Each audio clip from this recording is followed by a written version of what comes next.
Innalhamdulillah wassalatu wassalamu ala rasulillah wa ala alihi wa ashabihi wa man walah. Allahumma subhanaka la ilma lana illa ma 'allamtana wa 'allimna ma yanfa'una wa zidna ilman. Rabbana atina fid dunya hasanah wa fil akhirati hasanah wa qina adzabannar. Itu kardus rumah guna ya.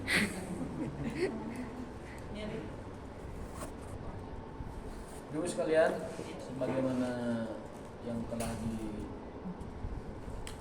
direncanakan dari awal, ini follow up dari kajian yang entah sekian lama waktu itu ya,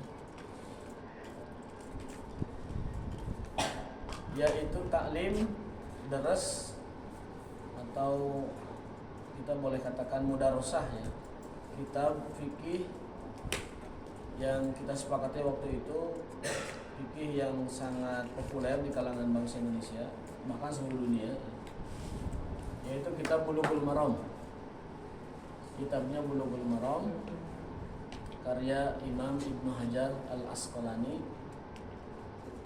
Kitab Bulughul Maram adalah kitab yang sangat populer dalam ilmu hadis dan diakui ya muktabar,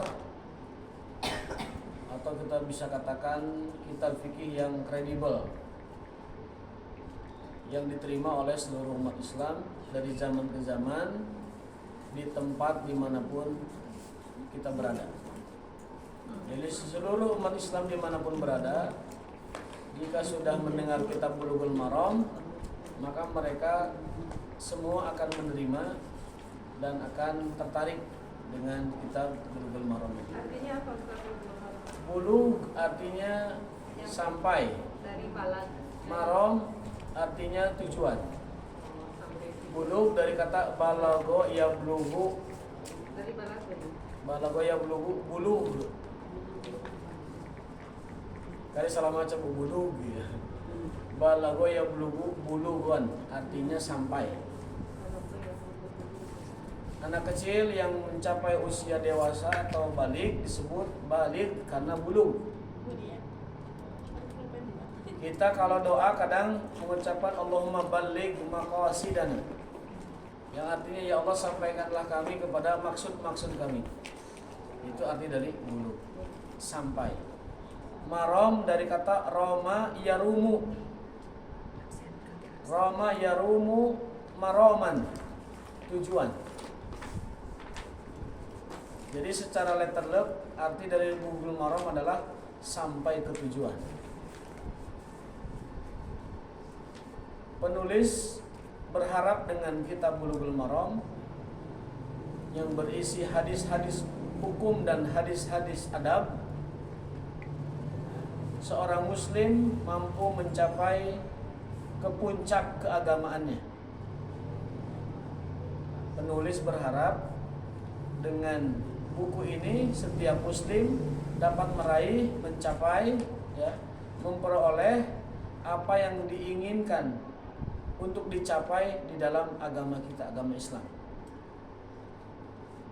Dan kita tahu maramnya orang Islam tentunya adalah keridhaan Allah Subhanahu wa taala. Itulah asal muasal dari penamaan kitab Bulughul Maram, sampai tujuan. Tapi juga jangan dibahasakan bahasa harian. Gimana, udah sampai belum? OTW Bulughul Maram udah nyampe kan? Ya, jadi kalau ada yang ditanya udah di mana nih? Bulughul Maram udah nyampe tujuan? Bukan. Ini istilah untuk kitab, bukan istilah untuk sehari-hari. Jadi kalau nyebut sampai ya wasol tuh aja, saya sudah sampai.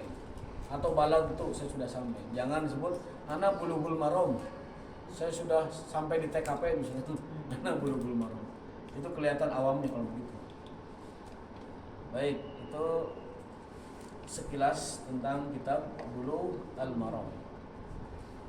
Jadi Bulughul Maram ini isinya tentang satu kitab yang berisi fikih, yang kedua berupa adab. Ya. Bahasa kerennya itu ibadah dan akhlak. Bulughul Maram berisi ibadah dan atau hukum dan akhlak. Bulughul Maram berisi hadis-hadis tentang hukum dan akhlak.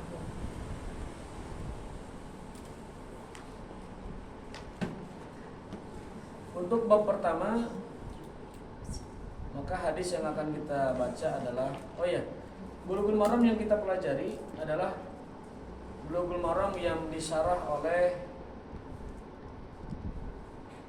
ini nama pensyarahnya Asy-Syaikh Al-Imam Abdullah bin Abdurrahman Al-Bassam. Judul kitabnya Tawdihul Ahkam min Bulughil Maram. Abdullah? Tawdihul Ahkam. Bukan nama yang mensyarah. Nama pensyarahnya Abdullah bin Abdurrahman Al-Bassam. Oh, mana? Al-Bassam. Nah, ini di foto kitabnya. Tawdihul Ahkam. Tawdihul Ahkam. Pakai dok tawdih. Atas Pak. Tawdihul Ahkam min Bulughil Maram, artinya penjelasan hukum yang terdapat di dalam Bulughul Maram.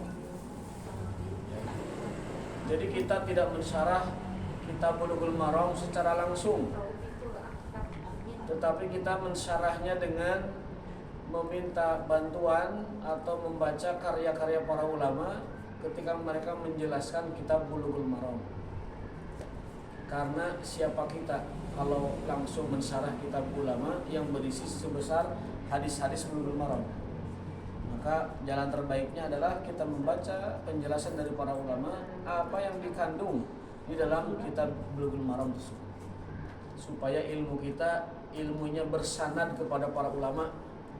Para ulama bersanad kepada guru-gurunya, kepada tabi'in, kepada tabi'ut tabi'in, kepada para sahabat, dan berujung kepada bersanad kepada Rasulullah Sallallahu Alaihi Wasallam. Itulah pentingnya kita belajar ilmu dari para ulama. Jadi kalau ada nanti kesalahan penjelasan, itu murni kesalahan dan kebodohan saya pribadi. Jika itu benar, maka tentunya kebenaran dari Allah melalui lisan para ulama yang mensyarah kitab ini dengan sebaik-baiknya. Jadi begitu, supaya ilmu kita berkah, dan keberkahan ilmu itu pada sanad. Ya.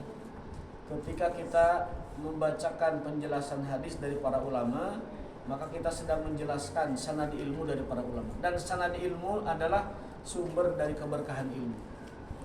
Kenapa kita kalau belajar dari YouTube, dari ChatGPT, dari Facebook nggak ada berkahnya? Karena mereka makhluk mati, mereka benda mati. Tapi kalau kita belajar dari kitab para ulama, maka kita mendapatkan keberkahan dari ilmu-ilmu mereka yang ada di kitab itu. Juga mereka mendapatkan amal jariah dari kitab yang mereka tulis, sehingga kita dan mereka sama-sama mendapatkan keberkahan ilmu, sama-sama mendapatkan kejernihan ilmu, sama-sama mendapatkan kemurnian ilmu yang kita timba dari sumurnya ilmu para ulama. Itu kelebihan belajar dengan kitab. Dan kata guru saya, marwahnya ilmu itu ada pada kitab. Marwahnya ilmu, ya. Apa marwah itu ya? Keutamaan. Marwah. Keafdalan. Dalam bahasa Arab itu mur'ah, bahasa Indonesia marwah. Apa? Kemuliaan, keluhuran, wibawa, karisma, ilmu itu ada pada kitab. Jadi meskipun kita banyak media, banyak alat yang bisa kita pakai, tetapi ilmu itu di sini marwahnya, di dalam kitab. Karena kenapa? Karena kitab ini adalah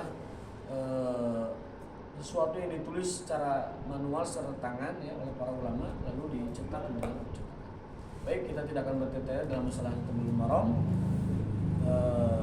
Kita langsung saja menuju ke hadis yang pertama, karena waktu semakin sore ya. Berapa jam Bu kita ngaji biasanya? 8. Aku jam 8 nanti ya. Ya, sejam aja ya. Biasa 1 jam. Selebihnya tanya jawab. Bismillahirrahmanirrahim. An Abi Hurairah radhiyallahu anhu qala Rasulullah sallallahu alaihi wasallam fil bahri huwa tahuru ma'uhu al-hilu maitatuhu akhrajahu al-arba'atu wa ibnu Abi Syaibah wa laqdu lahu wa sahahahu Ibnu Huzaimah wa Tirmidzi wa rawahu Malikun wa Syafi'i wa Ahmad. Dari Abu Hurairah radhiyallahu taala anhu, beliau menceritakan bahwasanya Rasulullah SAW bersabda menerangkan tentang laut, hukum laut. Laut itu huwa tahuru ma'uhu. Laut itu suci airnya, al-hillu maitatuhu, dan halal bangkainya. Laut itu airnya sangat suci, mensucikan, dan bangkainya halal. Seluruh bangkai laut, seluruh binatang laut itu halal semuanya, kecuali kapal selam.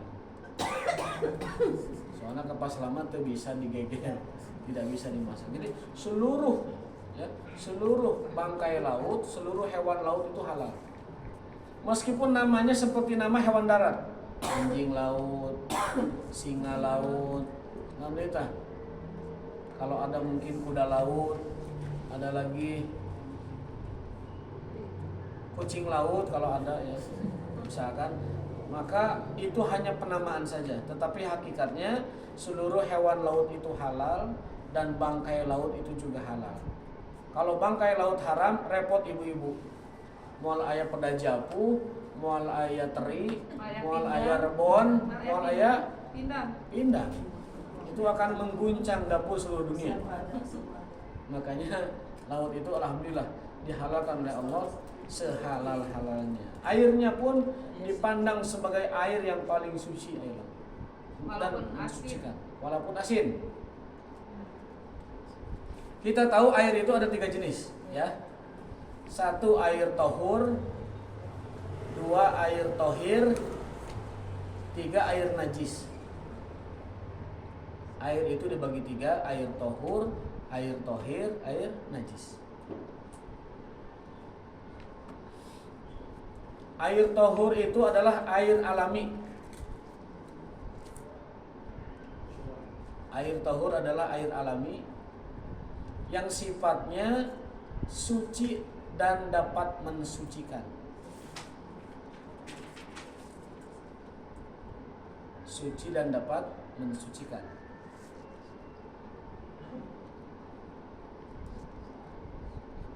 Yang dimaksud dengan air alami itu maksudnya apa? Air yang belum berubah warna, sifat, dan baunya, serta rasanya belum berubah, dia air alami gitu. Seperti ini air alami. Nah ini makanya ini disebut kategori tahur ini. Air ini tahur, suci dan boleh dipakai untuk bersuci. Artinya suci dan suci.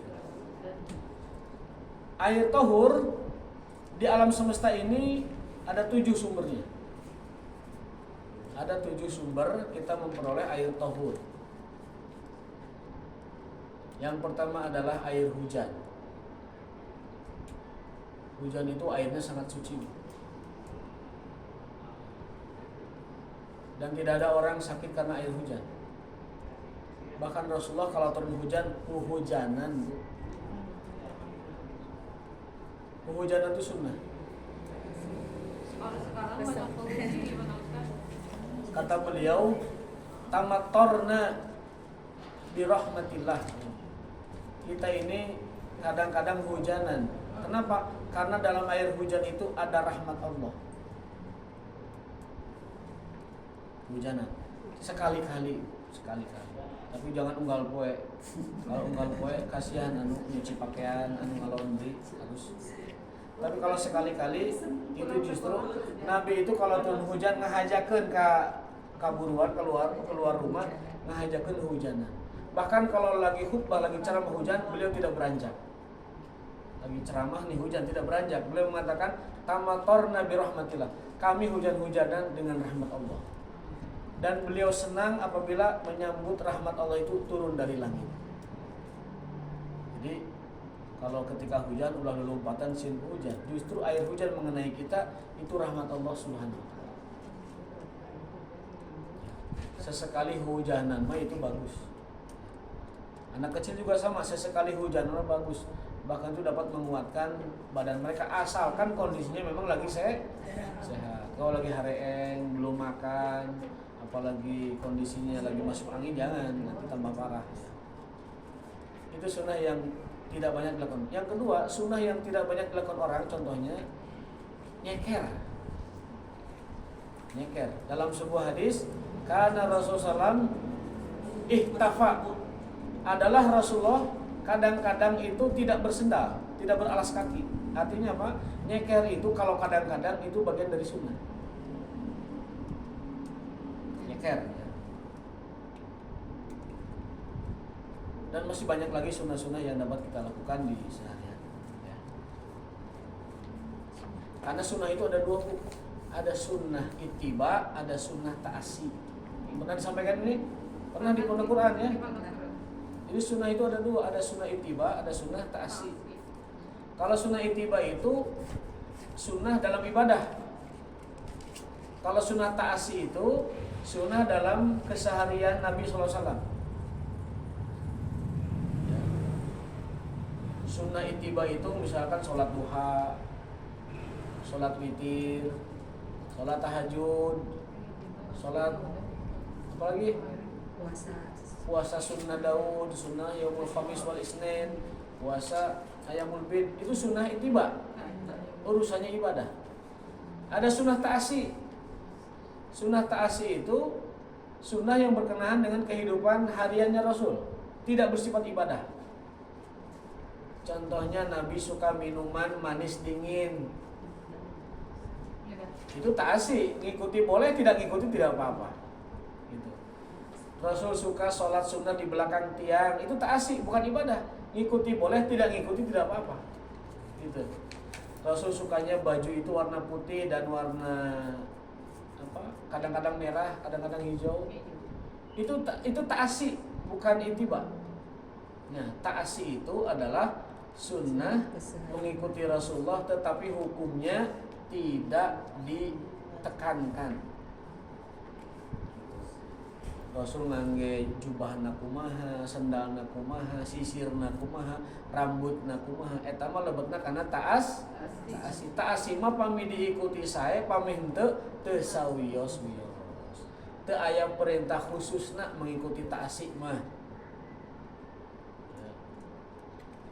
Itu ta'asi. Tapi kalau sunnah ittiba itu yang diperintahkan Allah agar kita mengikutinya. Qul in kuntum tuhibbunallaha fattabi'uni. Ikutilah apa namanya Rasul SAW. Itu ittiba. Nah, kembali ke bab air tadi. Ada 7 sumber air tahur. Yang pertama air hujan.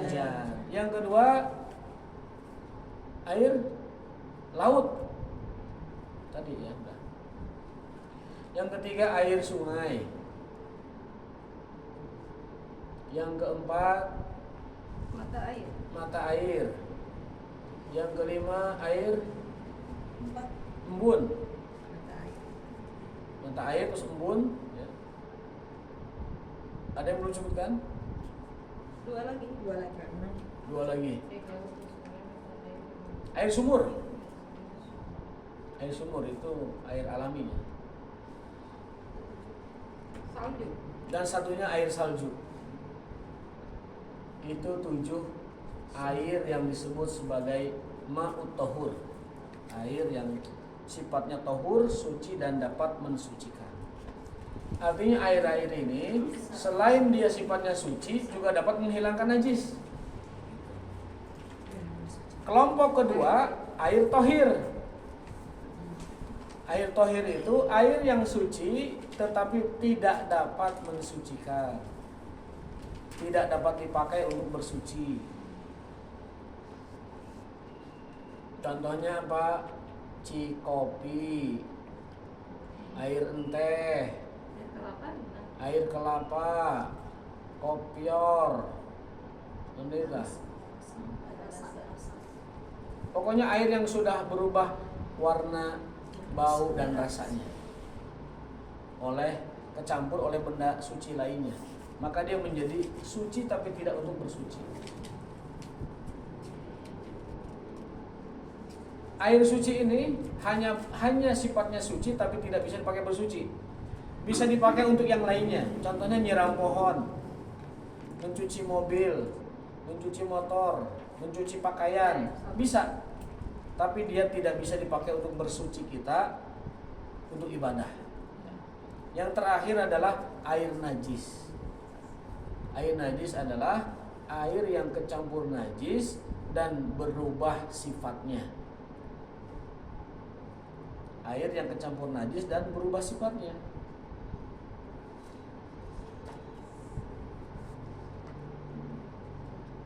Itu macam-macam air. Nah, ibu sekalian, dari hadis tadi di atas kita dapat informasi bahwa Rasul bersabda tentang laut, dan kata beliau laut itu suci airnya dan bangkainya itu adalah halal. Saya akan bacakan poin-poin yang dapat kita ambil dari hadis ini. Yang pertama, poin-poin dari hadis di atas.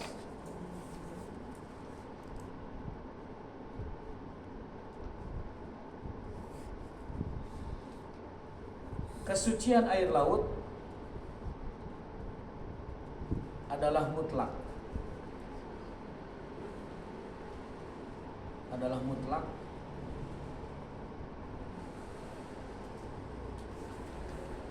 Dan disepakati ijma oleh seluruh ulama. Dan disepakati ijma oleh seluruh ulama. Artinya tidak ada ulama yang beda pendapat dalam bab laut. Ijma itu kesepakatan yang tidak ada beda pendapat gitu. Itu ijma. Kesucian air laut adalah mutlak dan disepakati oleh seluruh ulama dan umat Islam. Tentunya itu ya. Yang kedua, pelajaran kedua, annama al-bahri yarfa'ul hadasil akbar wal asghar wa yuzilun najasah at-tari'ah ala mahallin tahir min badin aw saubin aw buqatin aw bidzalik. Air laut dapat digunakan untuk mensucikan hadas dan najis, akbar atau asghar. Air laut dapat digunakan untuk mensucikan hadas atau najis, baik yang kecil maupun yang besar.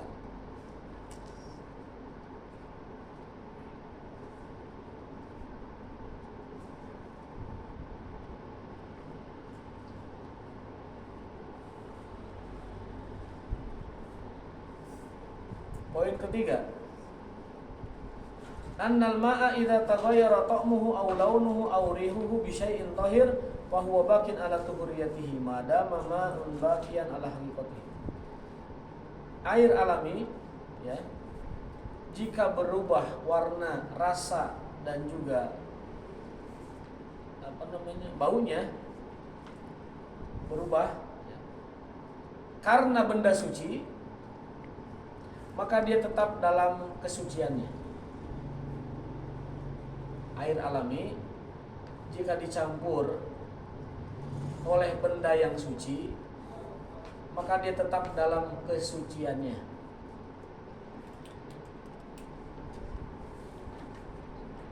Contohnya apa? Ya. Contohnya benda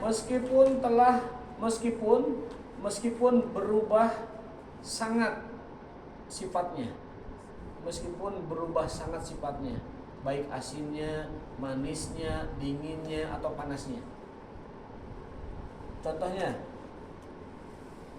ibu punya air 1 ember, dicampur benda suci, deterjen. Itu air suci atau tidak suci? suci tapi tidak mensucikan. Suci atau tidak suci? Suci tapi tidak mensucikan. Maka ibu sekalian, air deterjen itu hukumnya seperti air kopi, suci tapi tidak mensucikan. Maka kalau nyuci pakaian, yang mensucikannya itu bukan air sabun, tapi air pertama yang ibu kucurkan ke pakaian itu. Air mutlaknya yang mensucikan. Baik ketika air diisi pertama atau nanti ketika membilas bekas deterjen, itulah air yang mensucikannya. Makanya di kalangan pesantren mah, kalau kita nyuci pakaian kemudian tidak direndam 1 kali atau tidak dikucur dengan air bersih sekali, itu tidak sah nyucinya, tidak mensucikan. Langsung pakai sabun. Tapi kalau terakhirnya nanti kan dibilas lagi. Iya, makanya kalau sudah melewati air tohur, air mutlak tadi, suci. bisa dilakukan di awal ketika direndam pertama, bisa dilakukan setelah nanti diterjeni, bisa dilakukan nanti setelah dibilas, dikeringkan. Itu kan sudah melalui air mutlak, maka itu yang mencucikan itu air mutlaknya. Ya. Setelah diterjenkan dibilas dulu kan, nah, itu dia jadi suci, lalu dicampur pewangi berikutnya. Pewangi itu hanya mewangikan, tetapi dia yang mensucikannya adalah air tohurnya tadi. Makanya sekali lagi kalau kita mencuci, usahakan dari proses mencuci itu minimal sekali ada air tohir yang membilasnya. Air tohur maksudnya, baik di pertama kali atau sampai saat ini saya masih berdiskusi dengan kawan-kawan tentang hukum laundry yang sifatnya dry clean, yang mencuci tanpa air itu. Apakah dia mensucikan atau tidak? Kalau kita ke laundry zaman sekarang tidak ada yang pakai air. Iya, pakai obat. Yang dry clean. Dry clean dia tanpa air, jadi membersihkan tanpa air. Diskusi sementara yang berkembang adalah sebenarnya najis itu sifat atau benda. Maksudnya apabila unsur-unsur najis telah hilang dalam sebuah benda, apakah dia menjadi suci otomatis ataukah memang dia harus mutlak terkena oleh air mutlak itu sendiri? Dan menurut saya pendapat yang paling masuk akal adalah najis itu sifat.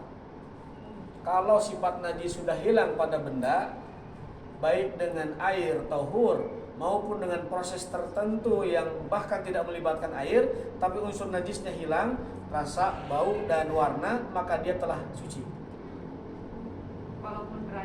Walaupun dry clean. Pendapat sementara saya, karena sifat najisnya hilang, baunya sudah tidak ada, warnanya sudah tidak ada, dan apalagi satu lagi, rasanya sudah tidak ada. Buktinya baju yang kita kirim ke laundry yang terkena najis, ketika balik dia sudah wangi, dia sudah bersih, dia sudah tidak ada lagi rasanya. Memang terdiletak tapi tidak pasti karena saya tidak rasanya. Dikiaskan dengan sungai kotor yang diproses oleh PDAM, ditaburi larutan kimia, kotorannya menepi, kemudian airnya menjadi jernih, kumannya mati, baunya hilang. Dikirimkan ke warga masyarakat, jadilah air bersih. Kalau kita mau ngotot dengan yang pertama bahwa tetap harus ada proses penyulingan dengan air bersih, akan repot. Sementara PDAM yang masuk ke rumah kita otomatis itu dari air kotor yang dibersihkan, difilter, dikasih obat kimia, masuk ke rumah-rumah menjadi bersih. Maka kalau PDAM kita nyatakan suci karena sifat-sifat najisnya hilang, maka pakaian yang dicuci dengan dry clean pun itu pun suci karena sifat-sifat najisnya telah hilang. Itu yang pertama. Yang kedua, pilihannya pilihan warok. Kalau kita tetap warok dan hati-hati, memang sebaiknya nyuci itu ada tahapan terkena airnya, lebih afdol. Jadi laundry di rumah-rumah yang melibatkan air itu jauh lebih afdol daripada laundry yang dikirim ke dry clean itu, laundry tanpa air itu. Gitu. Jadi kita bicara afdol dan di bawah afdol. Afdolnya nyuci pakaian itu pakai air. Meskipun zaman modern telah ditemukan mencuci pakaian tanpa air. Lebih tumanina pakai air. Itu poin keberapa? Poin ketiga. Jadi air itu apabila telah berubah rasa, warna dan baunya yang kecampur dengan benda suci, maka dia tetap berada pada kondisi sucinya. Meskipun telah berubah sangat sifatnya. Ya, contohnya tadi deterjen, atau kita punya air dimasukin gula, dimasukin garam, jadilah dia air asin atau air manis, dia tetap suci meskipun pekat rasanya. Kenapa? Karena kecampurnya dengan benda suci. Poin keempat, anna maitata hayawanil bahri halal wal murad bi maitatihi ma mata fihi min dawabihi bima la ya'ishu illa fihi. Yang dimaksud hewan laut adalah hewan yang benar-benar tinggal di laut. Ya. Hewan laut itu bangkainya halal. Dan yang dimaksud dengan hewan laut adalah hewan yang benar-benar hidupnya di laut. Tapi kalau hewannya itu sekali-kali ke laut, itu bukan hewan laut. Ayam bangkong, linggih, tinggalnya teh di pesisir pantai, sekali-kali ngojay ke laut. Hewan laut bukan? Bukan, berarti dia tidak masuk kategori yang bangkainya dihalalkan. Kalau itu Penyu. Penyu, lihat dulu, kita kan bukan ilmuwan nih. Pernah nggak merhatikan penyu itu sebenarnya dia tuh tinggal aslinya di laut, ke darat itu main, atau aslinya hewan darat ke laut main? Perlu ditanya ilmuwan itu. sama dengan itu, penguin. Penguin juga sama, perlu ditanya kepada ilmuwan penguin. Apakah dia itu hewan laut yang sekali-kali ke darat, ataukah hewan darat yang sekali-kali ke laut? Ya, kalau fikih mau dibatasan disebut hewan laut adalah hewan yang aslinya tinggal di sana. Itu hewan laut. Kalau nelayan itu kan hewan darat, manusia darat. Sesekali nyemplung ke laut, berarti dia tidak boleh dihukumi hukum laut. Kalau mati, bukan berarti halal bangkainya kalau nelayan, tapi harus dikuburkan. Beda ya. Anjing laut, singa laut. Kalau Ustaz, Ya. kalau paus kan suka makan bangkai, Ya. halal. Kalau dia hewan laut halal. Halal. Paus itu predator ikan, tapi dia tetap halal karena dia hewan laut. Itu bukan paus yang baru. Yang diharamkan itu dia predator hewan darat. Predator dan dia hewan darat. Nanti akan tiba masanya kita belajar hewan-hewan yang diharamkan di dalam Islam. Poin kelima, yadulul hadis ala annahu la yajib hamlal ma'al kafiri taharah ma'al qudrati ala hamlihi li'annahum akhbaru annahum yahmiluna al-qalila minal ma'.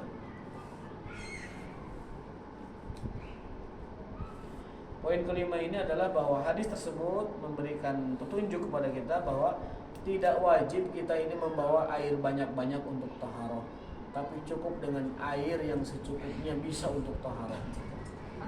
Bukan. Kalau cepat nggak tertulis. Nah, gini. Bahwa hadis tersebut. Hadis tersebut memberikan kita pelajaran bahwa tidak ada kewajiban kita mengangkut air yang banyak untuk taharah. Model laut kan tidak mungkin laut kan dibawa gitu kan. Tidak mau air laut dikeruk kemudian pakai taharah. Dan cukup dan bawalah secukupnya air untuk taharah.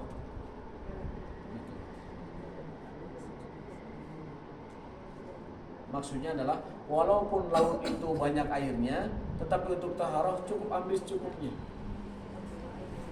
Tidak kita lari ke laut berwudu, tidak.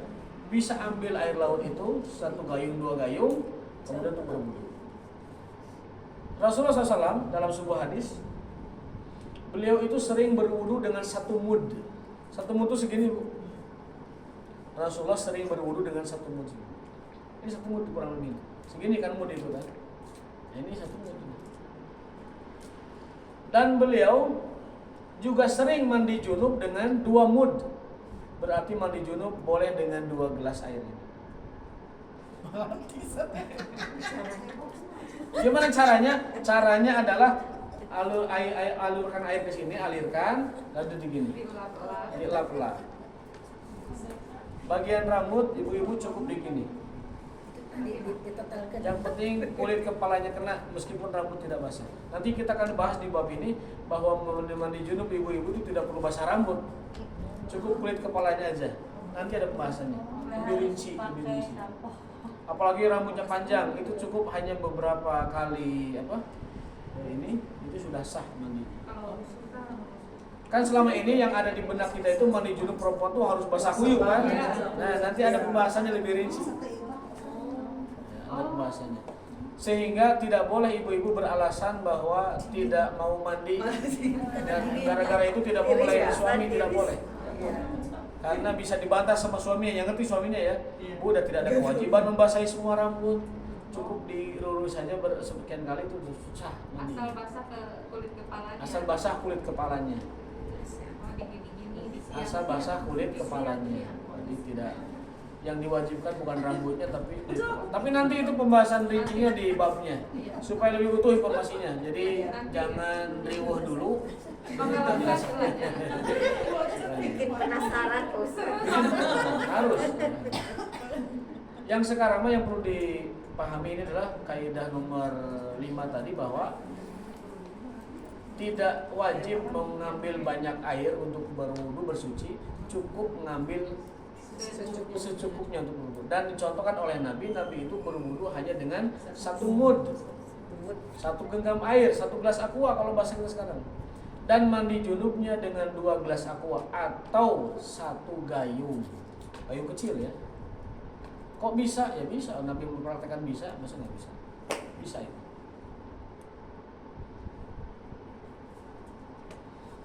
Dan kita di kuliah diajarkan begitu, jadi menghemat air. Bahkan Imam Ahmad itu kalau wudu itu tidak ada air yang jatuh. Imam Ahmad bin Hambal kalau wudu tidak ada air jatuh. Kita mah air wudu, karena airnya banyak di kita. Mandi junub di sana itu bisa dengan 1 gayung, di kita setengah bak ya. Sampai kosong kayak gitu. Berarti cuma diusap-usap aja gini. Jadi bisa mandi junub itu diusap-usap aja bisa. Ya orang kita mah banyak air. Orang wudu dengan air embun aja bisa, wudu pakai air ibun bisa. Masa pakai air aqua nggak bisa? Harusnya lebih bisa dong. Pakai embun kan digini-gini aja. Pakai embun itu daun basah, diambil, usap, Sama dengan salju berarti gitu ya. sama dengan salju. Kalau kita ada es nih, batu es, kita mau wudu nggak ada air, tapi ada es segepok gitu. Ini aja. Ambil basahannya tuh. Itu berwudu dengan air es. Kecuali kalau esnya cair, silakan kalau kuat. Kalau tidak kuat cukup diusap aja. Seperti air embun bisa berwudu. Asal es krim, bukan es krim dulu. Es krim bukan untuk berwudu. Emangnya kelas 8 salju digini ya. Jadi berwudu dengan embun boleh, berwudu dengan air sebesar ini boleh. Bahkan Rasul itu kalau wudu, air yang jatuhan tangannya itu diperebutkan oleh sahabat. Berarti itu wudunya sedikit airnya. Air-air yang berjatuhan dari tangan beliau itu sahabat rebutan. Sampai dikatakan kami hampir berantem main pedang sampai berkelahi, hampir perang memperebutkan air jatuhan dari tangan Rasulullah. Kenapa? Karena mereka bertabaruk dengan Nabi, mencari tabaruk, mencari keberkahan dari air bekas wudunya Nabi. Nah ini juga ada hukum baru nih, bahwa tabaruk dengan benda itu hanya berlaku bagi Rasulullah SAW. Rasul wudu, airnya diperebutkan, itu boleh Rasul. Pernah suatu hari Rasul itu tidur berkeringat, lalu ada pembantu beliau namanya Anas bin Malik mengusap badan beliau yang berkeringat, lalu keringatnya itu diperes jadi minyak wangi ke botol. Dimintai banyak orang, Ummu Sulaim minta, Bilal minta, Anas juga dia bawa, pada minta. Lalu ketika Rasul tidur, rambut beliau itu ada yang gugur. Maklum, manusia itu kalau tidur ada rambut rontok, biasa itu. Maka Nabi itu ketika rambutnya yang rontok, yang gugur itu sahabat Anas bin Malik itu mengambil rambut-rambut Rasul yang jatuh, diambil. Sahabat pada minta, Khalid bin Walid minta, kemanapun beliau berjihad bawa rambut itu. Zainab istri Rasul minta, Ummu Sulaim ibunya Anas minta, terus. Jadi tabaruk dengan Rasulullah sepakat ulama dibolehkan. Selain Rasul bagaimana? Selain Rasul tidak diperbolehkan. Ada yang ulah tabaruk kepada selain Rasul. Seperti film Walid itu, kaki tokohnya itu dicuci, diminum, enggak boleh.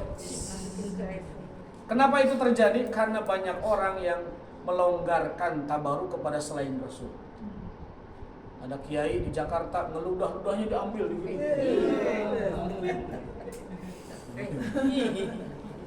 Kalau ini Pak Ustadz, ibu jarinya ibu kita gitu. tetap nggak boleh. Nggak boleh. Tidak boleh kita mencium kaki ibu, tidak boleh.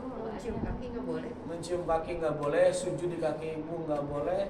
Kalau membersihkan, sekedar membersihkan ya boleh membersihkan, karena kan itu membersihkan. Tapi kalau sampai mengagungkan ibu dengan mencium kakinya, dengan merendahkan diri nunduk kepadanya, sujud tidak boleh. Karena sujud dan nunduk itu hanya berlaku bagi Allah Subhanahu wa Ta'ala. Dalam sebuah hadis kata Rasulullah SAW, andaikan ada manusia boleh sujud kepada manusia, andaikan boleh, maka aku akan perintahkan para istri sujud kepada suami. Tapi itu kan tidak diizinkan. Nabi tidak diizinkan membiarkan umatnya sujud kepada selain Allah. Dan tidak ada hadis bahwa sujud Rasulullah bilang kalau manusia boleh sujud kepada ibu, nggak ada ya? Nggak ada. Adanya kepada suami. Nggak ada. Artinya kalaupun ada itu suami istri ke suami, bukan anak ke ibu, bukan. Artinya apa? Tidak ada sama sekali dalilnya anak itu sujud di kaki ibu, mencium kaki ibu, meskipun kewajiban menghormati dan memuliakan ibu itu nomor 1 dalam Islam. Dan itu puncak kesolehan seorang muslim adalah memuliakan ibunya. Namun mesti begitu, sujud dan mencium kaki itu adalah bukan haknya ibu. Sujud itu hak Allah Subhanahu wa Ta'ala. Kalau Sungkem boleh. Sungkem, mencium tangannya, mencium keningnya itu boleh. Tapi jangan Ya, jangan sujud. Tidak. Bukan karena tidak sayang, tapi Allah tidak mengizinkan. Itu alasan satu-satunya Allah tidak mengizinkan. As-sujudu war-ruku'u wadz-dzabhu wad-du'a'u lillahi wahdahu. Dalam Islam, sujud, ruku, kurban dan doa adalah khusus hak Allah Subhanahu wa Ta'ala. Tidak diperkenankan bagi yang lain. Nah, Rasulullah SAW ini adalah orang yang penuh dengan keberkahan dalam dirinya. Wa ja'alani mubarakan. Allah jadikan diriku ini berkah. Aina ma kuntu wa ausani bis salati waz zakati ma dumtu hayya. Kalau Nabi Isa aja itu hidupnya berkah semua, apalagi Nabi kita Muhammad sallallahu alaihi wasallam. Dan itu tidak berlaku bagi yang lain. Jangan bertabaruk dengan orang lain selain Rasulullah SAW. Kalau ingin bertabaruk dengan orang, maka tabaruklah dengan ilmunya, dengan doanya, dengan adabnya, dengan bermajlis dengannya. Itu namanya tabaruk dengan ulama atau tabaruk dengan orang soleh. Tapi tidak dengan fisiknya. Tidak ada tabaruk dengan fisik kecuali kepada Rasulullah SAW. Ya, saya kira clear itu ya, supaya kita mantap akidahnya, tidak bertabaruk pada yang lain. Itu poin nomor 5. Saya mesti kelebihan dulu, mau bikin kolak dan sebagainya ya. Saya mau sibuk, ada yang puasa dan sebagainya.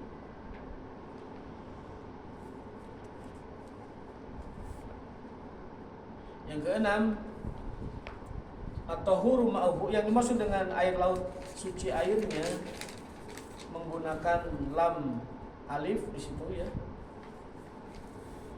Layan fi tahuriyat ghairi liwuqu'i jawab soal min anma'il bahr. Ketika Rasul menyatakan bahwa air laut itu suci mensucikan, itu bukan berarti hanya air laut saja yang suci mensucikan. Yang lain pun ada. Kenapa Rasul menyebutnya laut saja? Ya ditanyanya tentang laut. Nabi ditanya tentang laut, jawabnya tentang laut. Gitu. Tapi itu tidak menutup kemungkinan ada air selain air laut yang hukumnya sama dengan hukum air laut. Apa itu tadi? 7 air itu yang disebut dengan air alami.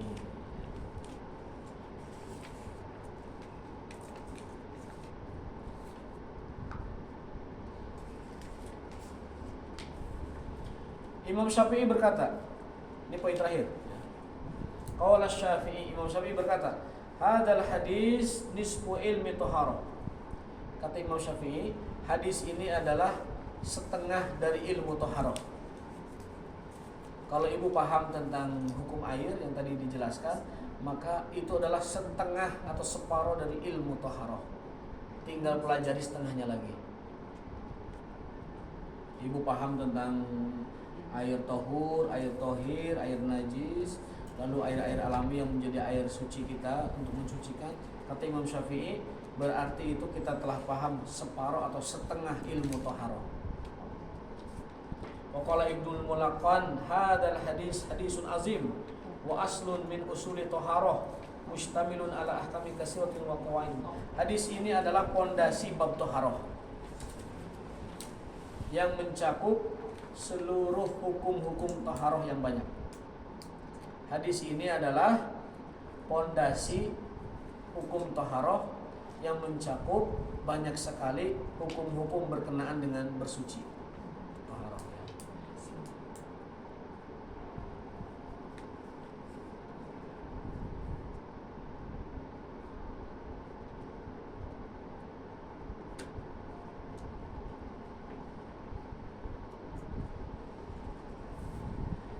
Nah, tadi dikatakan bangkai yang halal itu adalah bangkai laut. Dalam hadis lain ada tambahan, ada 2 bangkai yang boleh dimakan. Uhilat lana maitatani, dihalalkan bagi kita 2 bangkai. Yang pertama bangkai laut, yang kedua bangkai belalang. Belalang. Simut. Nanti tah selain simut. Papatong ai beuki mah sok tah. Nanti. Pokoknya kata Nabi, 2 bangkai yang boleh dimakan langsung itu bangkai-bangkai laut, ya, dan juga belalang atau simut. Itu yang pertama. Itu hadis berdekatan dengan hadis kata Nabi SAW, 2 bangkai yang dibolehkan, 2 darah yang dibolehkan. Itu satu paket hadis itu. Saya sampaikan sekalian. 2 bangkai yang dibolehkan, bangkai hewan laut dan bangkai belalang. 2 darah yang dibolehkan, ati dan juga apa ya bahasa Indonesianya, ati dan al-kabid. Tihal itu seperti bayah. Paru ya? Paru atau bayah? Paru sama bayah. Ya udah bayah aja ya. Dari paru. Iya. Jadi kata Nabi ada 2 darah yang dibolehkan. Pertama adalah ati, karena ati itu hakikatnya darah sebenarnya. Dan yang kedua adalah paru atau bayah. Itu dua darah yang dibolehkan. Selain itu darah itu haram. Mohon maaf, zaman saya SD, orang-orang di kampung yang tidak mampu beli ati, belinya marus. Darah yang dibekukan lalu digoreng, rasanya kayak ati apalagi dibumbuin cengek, cabe dan tomat. Ya, belum pernah, tapi saya mendengar orang-orang bicara. Pernah zaman kecil nggak tahu Ustaz. Yang itu haram.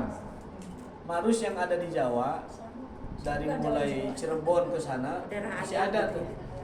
Tapi di daerah kesini Priangan, daerah pesantren sudah nggak ada. Tapi kalau nggak tahu nggak dosa. Kalau nggak tahu nggak Kalau dosa. belum tahu. Tapi sudah tahu, ingatkan yang tidak tahu. Itu supaya kita terhindar dari makanan-makanan haram. Itu terakhir dalam bab ini. Tadi pertanyaan Ibu dijawab oleh dalam kitab ini oleh Imam Ahmad ya, tentang hewan apa tadi, hewan paus ya? Apa hukum paus? Nah, dikatakan oleh Imam Ahmad, paus itu adalah ikan. Paus itu kategorinya ikan. Maka selama itu ikan, hewan laut boleh dimakan. Jadi halal. Ikan itu adalah halal. Ternyata paus itu punya makanan yang paling nikmat di dunia dalam dirinya, yaitu ati. Ati ikan paus itu adalah makanan ternikmat di dunia. Bahkan itu akan menjadi makanan pertama kita di surga nanti. Jadi Rasul itu, 1 menit ya. Rasul pernah ditanya orang Yahudi. Kata orang Yahudi, ya Muhammad, kalau kamu bisa jawab, aku akan masuk Islam. 3 pertanyaannya, tapi 3-nya nanti kita bahas. Yang 1 aja. Apa makanan ahli surga pertama kali? Dan kapan makannya? Orang Yahudi begitu. Muji supaya Nabi tidak tahu, lalu gugurlah kenabiannya. Itu orang Yahudi suka begitu. Muhammad, kalau kamu tahu, kami akan masuk Islam. Ditanya Rasul tentang Ashabul Kahfi, ditanya Rasul tentang kejadian manusia, bisa pria bisa wanita, kenapa? Ditanya tentang makanan ahli surga yang pertama kali dan kapan dimakannya. Rasul jawab dari yang terakhir, bahwa nanti ahli surga akan masuk surga waktu duha. Ibu-ibu kita ini nanti masuk ke dalam surga, tepat waktunya itu waktu duha. Jam berapa waktu duha? Jam 9. Jadi kita nanti masuk surga, jadwalnya itu jam 9. Tidak perlu ngantri BPJS, tanpa antrian. Jadi masuk surga itu jam 9. Lalu ketika kita masuk surga, disuguhi makanan pertama kali adalah minuman dari buah-buahan dan hati ikan paus. Dalam bahasa hadisnya, kabidi dzatin nuni, hati ikan paus. Nah, sekarang dibuktikan oleh para ilmuwan, ternyata hati ikan paus adalah makanan ternikmat di alam dunia. Satu porsi makannya itu bisa puluhan juta. Satu porsi mangkok kecil itu hati ikan paus. Kenapa mahal, kenapa enak? Newak nah hese. Kecuali terdampar. Nah, yang kedua Nabi menjawab Ashabul Kahfi, dijawab turun surat Al-Kahfi kan. Yang ketiga Nabi menjawab tentang proses penciptaan manusia, dijawab juga dengan detail. Tapi setelah dijawab semuanya, orang Yahudi mengatakan, aduh sayang sekali ya, kamu turunan Ismail, kami kan imannya pada turunan Ishak bin Ibrahim gitu. Akhirnya tidak masuk Islam. Yahudi hanya memuji, hanya mengerjai, tetapi tidak masuk Islam, meskipun sudah dikasih tahu. Baik Bu, terima kasih atas perhatiannya. Kita lanjutkan nanti. Kalau ada pertanyaan 1-2 silahkan. Kalau tidak ada, kita pending di pertemuan berikutnya. Ya, 4 tank juga ya. Ustaz, tadi katanya air hujan kan suci ya. Itu kan mungkin kalau langsung ya kita. Tapi kalau air hujan dari atap genteng itu gimana?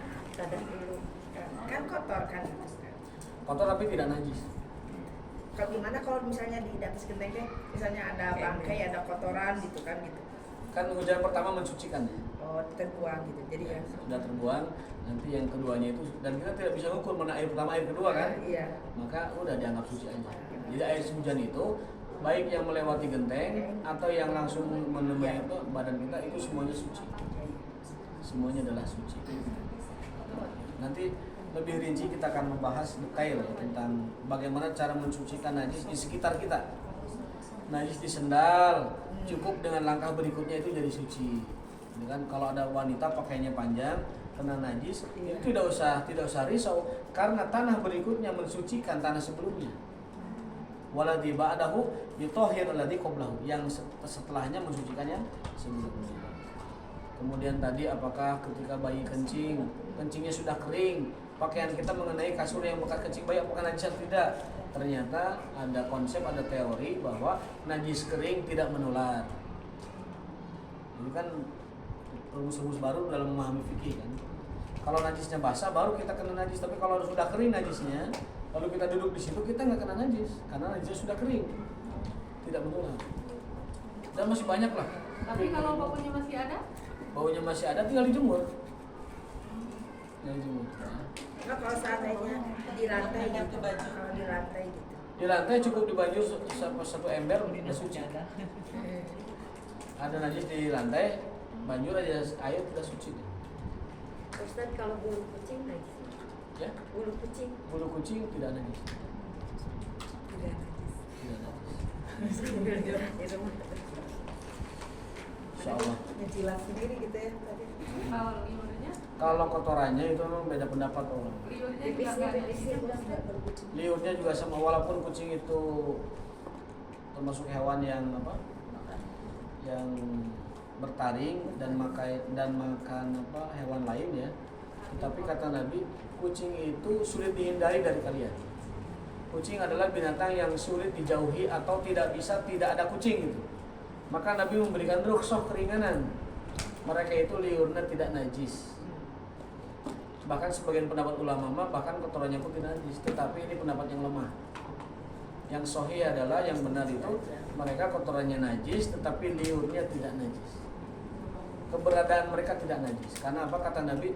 Itu sulit dihindari. Kucing itu ada terus di mana-mana. Ada terus. kemanapun ada kucing ya. Apalagi di Kopo Permai kucing banyak banget, walaupun anjingnya banyak kucing banyak juga. Baik, terima kasih Bu. Kita lanjutkan ke berikutnya lah insyaallah ya. Sekarang sudah sore. Assalamualaikum warahmatullahi wabarakatuh. Subhanakallahumma wa bihamdika asyhadu an la ilaha illa anta astaghfiruka wa atubu ilaik. Wassalamualaikum warahmatullahi wabarakatuh. Kita bukunya tuh itu ya. Ini buku Bukan yang tipis syarahnya. ya? Kalau yang Bulughul Maram matannya atau aslinya itu tipis. Oh, jadi kita mau yang itu aja. Jadi setengah buku ini. Kalau ada yang- Buku aslinya paling segini. itu ada artinya ini bahasa Indonesia. Yang ini Arab semua Oh, ada. karena syarahnya. Tapi yang Bulughul Maram saya sarankan ibu juga belinya yang Arab. Biar kita bisa belajar sama-sama. Tidak usah diterjemahkan, cukup dikasih footnote aja. Dikasih apa catatan-catatan. Jadi kita benar-benar belajarnya itu ala orang-orang dahulu belajar ilmu agama. Kita. Ada yang udah diharokati, ada. Ya, udah diharokati ada. Jadi siapa yang mau ke Dahlannya siapa? Yang mau ke Dahlan nanti bilang Bu beli Bulughul Maram yang sudah ada harokatnya tanpa terjemah. Itu zaman dulu 25 kan 20 ribuan. Penerbit Toha Putra Semarang cetakannya ya. Itu kitabnya kuning biar kita nanti disebut belajar kitab kuning. Padahal kuning warnanya doang. Yang ini putih, Bulughul Maram ini putih. Kitab putih. Kalau yang murah tuh kuning, maka disebut kitab kuning itu sebenarnya karena murah, Karena kertas. karena ekonomis, mudah didapat dan tidak memberatkan. Silakan mau di. Jadi yang mau dipakai buku yang mana ini berarti ya Ustaz ini. Yang saya pakai ini sebagai penjelasan, tapi ibu-ibu megangnya Bulughul Maram yang asli. Bulughul Maram yang asli. Yang kuning, Yang kuning, yang tipis. yang Ustaz tipis. bawa nggak? Ada di ini ada di mana di Nanti mau beli di tapi markas. yang gini aja cuma satu ya nanti kalau Cuma satu. sama Pak Ustadz Ya udah nanti depannya di foto. Boleh nanti saya foto aja tuh ya, saya foto kirim nanti. Ya. iya gitu ya. Biar punya pegangan ya. Ustaz ini katanya ada bagian ini ibu yang mau hari Kamis. Kalau hari ini nggak apa-apa ibu. Ada yang hari Kamis kalau Kamis. Kalau Ustaz hari Kamis gimana? Hari Kamis sama